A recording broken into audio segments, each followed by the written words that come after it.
Hello friends, please don't forget to subscribe to my channel and like the videos. Thank you for your support. Plug-in hybrid limos from Audi and Mercedes can help captains of industry to reduce their emissions. Large cars make a fine starting point for plug-in hybrid technology, because they offer plenty of space to fit in the batteries and electric motors alongside a conventional combustion engine, and few new cars offer as much space as a luxury limousine. Combining a petrol engine and hybrid running gear helps to reduce emissions, yet it also means that these cars are still able to cover long distances in comfort, giving them an advantage over pure electric models. One car that adopts plug-in hybrid drive to good effect is the Audi A8 60 TFSI, which was the subject of a range update earlier this year. The hybrid system promises to deliver silent running in EV mode, but also offers decent performance from its V6 petrol engine. But the A8 will have its work cut out to beat its rival here. The Mercedes S-Class is now into the brand's second-gen plug-in hybrid technology,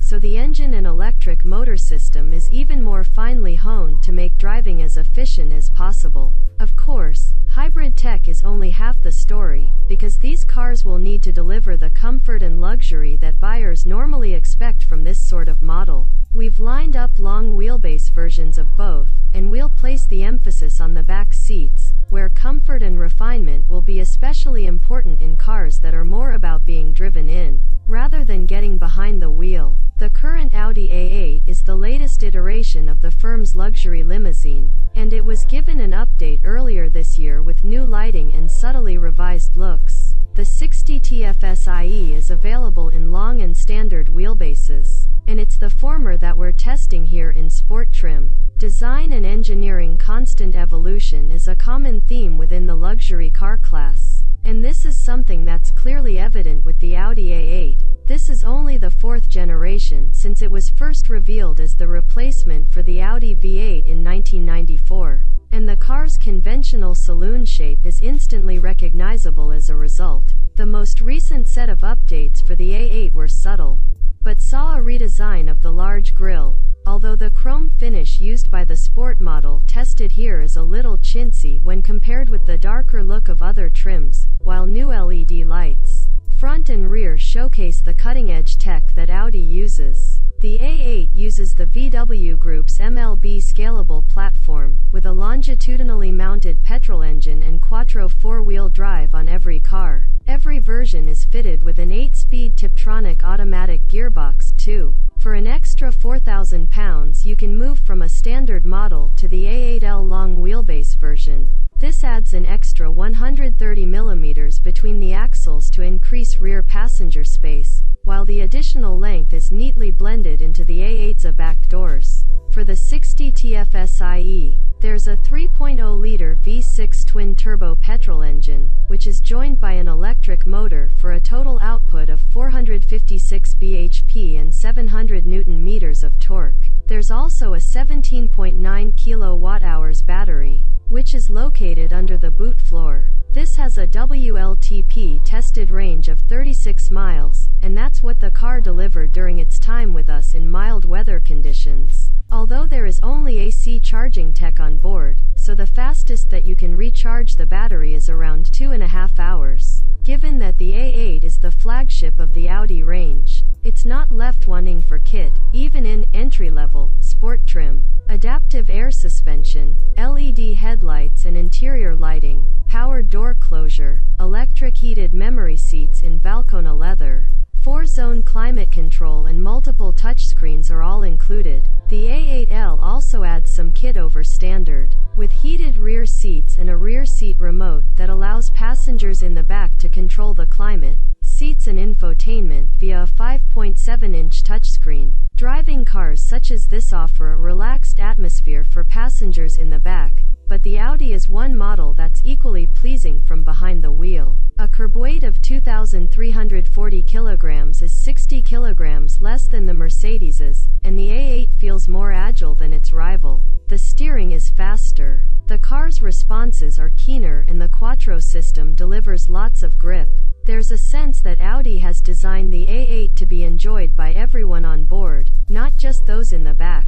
Audi's Drive Select system sets the car up in different ways, with eco, comfort and dynamic settings, plus an individual mode where you can define the parameters for the dampers, steering weight, engine response and air conditioning to suit your personal tastes. While it's nice to have the option to set up a sporty drive mode, the A8 is at its best in the comfort setting. It matches the S-Class in most situations, and the Audi is marginally more refined on coarse tarmac, with less road noise heard in the cabin. Considering that the A8 has traditionally lagged behind the S-Class for refinement, that's a major compliment. Practicality: there's a longer wheelbase for the A8L when compared with the standard car, but it's still 88 mm less than in the S-Class. However, the A8L isn't exactly gasping for any extra legroom. There's plenty of space to stretch out. The seats recline and are heated in the long wheelbase model for some additional comfort,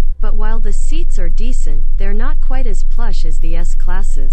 Boot space is also at a premium, thanks to the fitment of the drive battery. A capacity of 390 liters is 145 liters behind the Mercedes, and 115 liters down on the combustion engine A8L, too. Ownership: neither of these cars have been tested by Euro NCAP, but because they are at the top of their respective ranges, they're a showcase for the latest safety tech from each manufacturer. There is the usual swath of airbags and electronic driver aids in the A8, including lane assist, forward collision and blind spot alert, but we found some of these systems rather intrusive, so they ended up spoiling the way the Audi drives. Automatic adaptive speed control system was decent to use, though. This radar system checks the distance to the car ahead and can also anticipate junctions to automatically adjust your speed. Running costs: fuel economy results for a plug-in hybrid will depend on how frequently the battery is charged.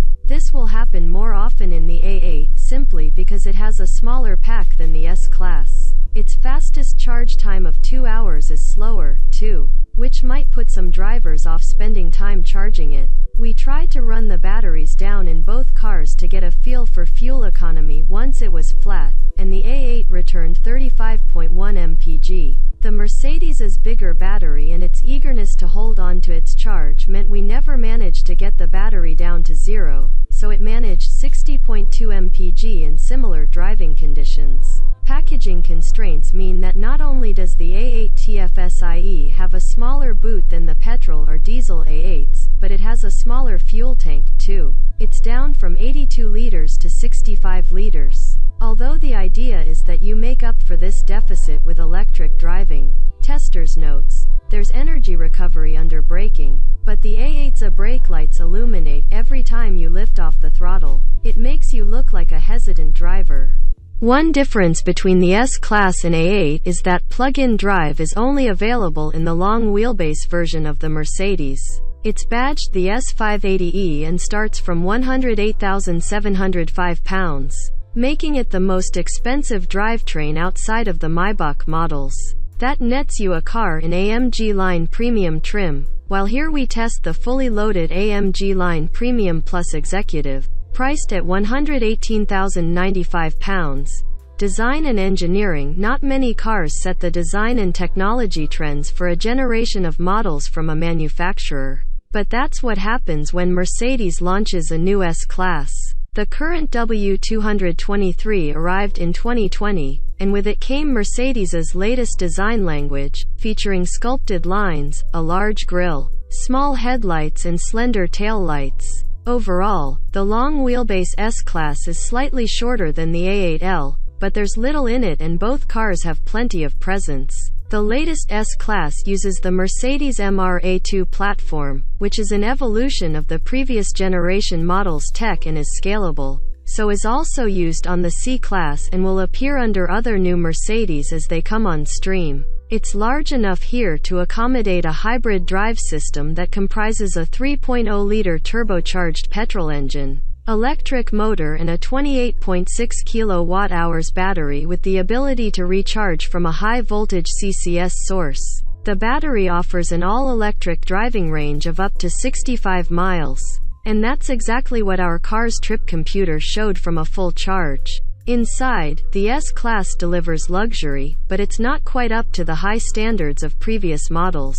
The large digital displays are impressive, while there's plenty of metal, leather and wood on show, but some of the plastics, such as on top of the dashboard, seem a little low rent for such an expensive car. The air vents also feel a little flimsy. There's no criticizing the kit on board, though. Every conceivable extra you can think of is included, and probably quite a few that you hadn't even considered. This Premium Plus Executive model features kits such as driver profile activation via thumbprint, active seats that firm up their bolsters in corners, a comprehensive head-up display and electrically adjustable rear seats. Driving the first surprise when getting into the S-Class is that the driving position feels more cramped than the A8's. Despite its length, the driver's seat feels like it has been pushed forward to maximize space in the back. It reinforces the feeling that this is a car you buy to be driven around in. When you do get behind the wheel,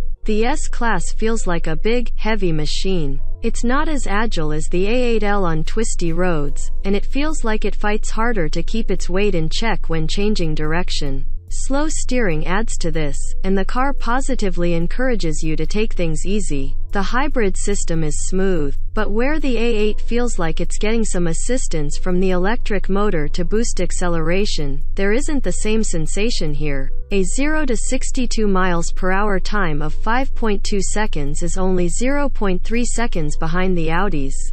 But overall the Mercedes feels more leisurely when accelerating, as if the engine and electric motor are working together to build speed, rather than one offering assistance to the other. Refinement is fantastic, with next to no wind noise at motorway speeds, but there is a bit more tire roar than in the Audi, and the S-Class's suspension seem to fidget more on uneven surfaces. It's all relative, though, and the Mercedes is still a comfortable and upmarket place to spend time.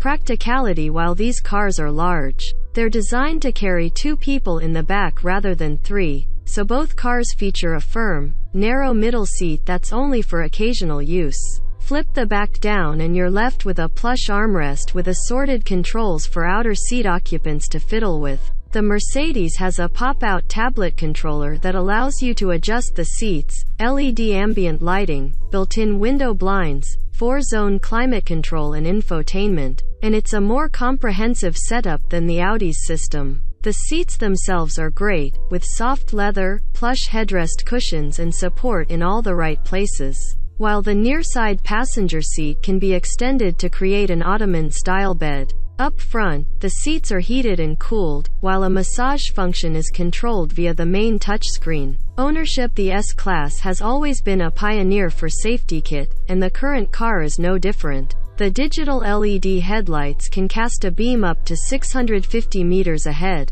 but also dip in sections so as to not dazzle oncoming traffic. As well as the usual lane, blind spot and brake assist systems, the S-Class features kits such as an active lane change system that actively steers you into the next lane, active evasive steering to guide you out of danger, active speed limit assist and route-based speed adjustment. All of these systems might sound excessive, but they work well, and aren't as intrusive as Audi's tech. Running costs. Where the Mercedes pulls ahead is with all-electric running. Not only can it travel further on a charge, but it also takes less time to recharge the battery, thanks to standard-fit CCS charging. This means you can use fast DC chargers to top up the battery in as little as 20 minutes. This will cut running costs, as will an 8% benefit in kind tax classification. That's 4% lower than the A8's, so 40% taxpayers will have annual bills of £3,777, with the Audi costing £4,351 a year.